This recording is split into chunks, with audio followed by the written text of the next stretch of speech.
ప్రకారం మేము కట్టి ప్లాస్టింగ్ చేసి దులిసి పెట్టి ఇస్తాం. ఓకేనా?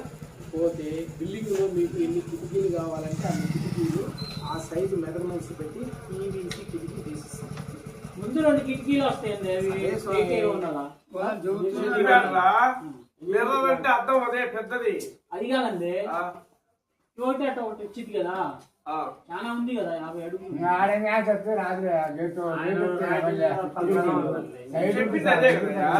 ఇప్పుడు నేను చెప్పింది ఆయన చెప్పింది కిటికీలు 2.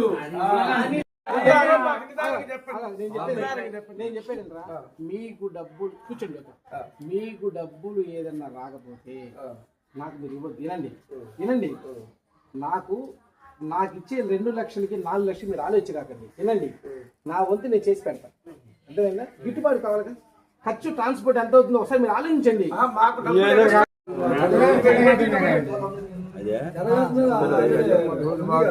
సుబ్బు, దాని మీద మొత్తం మన ఫ్రెండ్ కొట్టిద్దామా, ఫ్రెండ్ కొట్టి సంతకాలు పెడతామా, మీ తరఫు మీద సంతకాలు పెట్టండి.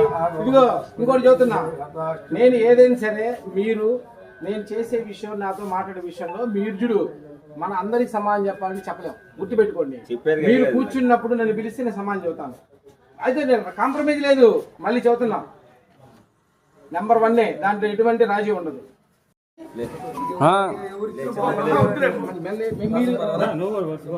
సుబ్బారావు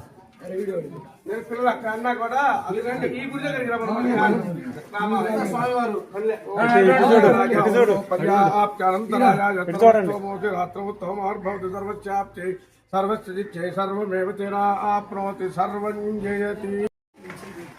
2, 3, 4 ఉన్నాయి, ఇంకా 4.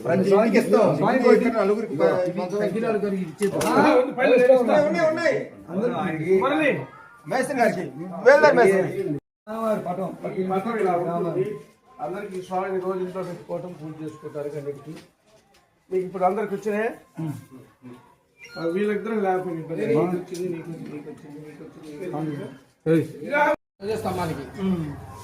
స్తంభం నీకు అంటే మొత్తం నువ్వు 1 లక్ష ఇస్తా అంటావు.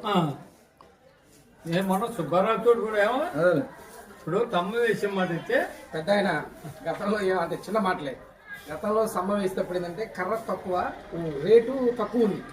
అప్పుడు నువ్వు ఇచ్చిన డబ్బు సరిపోతుంది. నేను ఒక్కని కాదు 1 లక్ష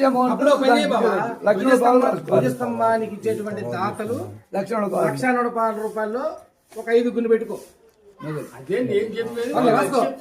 ముందు రాసుకో పేరు, మంచిది.